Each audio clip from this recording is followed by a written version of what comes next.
मेरा नाम सूफ़ी यूसुफ़ज़ई है और मैं पिछले 6 साल से जर्नलिज़्म कर रही हूँ। आपको बताती चलूँ कि बाय चॉइस इस फ़ील्ड में आई हूँ। इससे पहले मैं समझती थी कि मैं लॉयर बनूँगी, लेकिन फिर जो काले कोट वालों के हालात देखे कि किस तरह से वो गुंडागर्दी करते हैं, तो देन मैंने सोचा कि क्यों ना मैं यहाँ पर आऊँ और जो आम आवाम की आवाज़ है वो लोगों तक पहुँचाऊँ। शायद मैं बेहतर तरीके से पहुँचा सकती हूँ, क्योंकि मैं थोड़ी-सी एग्रेसिव हूँ, थोड़ी बोल्ड हूँ शायद इस वजह से।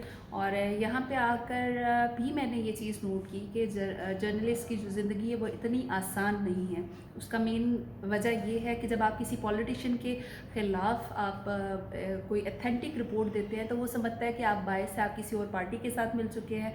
इसी तरह मालकान आपको, अगर हम न्यूट्रल हो के बाकायदा से मतलब उनके जो पॉलिटिशियन के ख़िलाफ़ आप एक एक्यूरेट रिपोर्ट लेके आते हैं, तो वो भी सम टाइम आपको दुआने की करते हैं कि नहीं आप खामोश हो जाएं, वो इतने बड़े पॉलिटिशियंस हैं, ये हैं तो चुप कर जाएं। ये चीज़ें हमें फेस करनी पड़ती है। दूसरा, अगर हम बात करते हैं कि फ़ील्ड में भी आपको जो है सर्वाइव करने नहीं दिया जाता, क्योंकि नए आने वाले को कोई भी इतना प्यार से वेलकम नहीं करता, बल्कि कोशिश करते हैं कि किसी न किसी तरह से उसको यहाँ से भगा दिया जाए।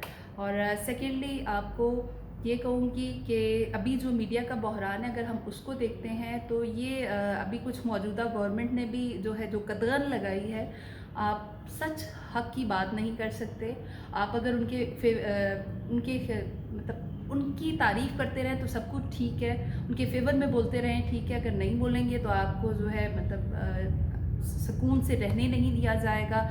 इस चीज़ को हम तभी जो है निकाल सकते हैं इस चीज़ को, कि जब हम अपने इस पाँचवें सतून जो चौथा सतून कहा जाता है सहाफ़ियों को, इसको हम बिल्कुल ही फ्री हैंड कर दें और ऑथेंटिक रिपोर्ट्स दें। हाँ, अगर ना हो तो फिर तो आप उसको कोर्ट के कटहरे में ले जाके खड़ा कर सकते हैं।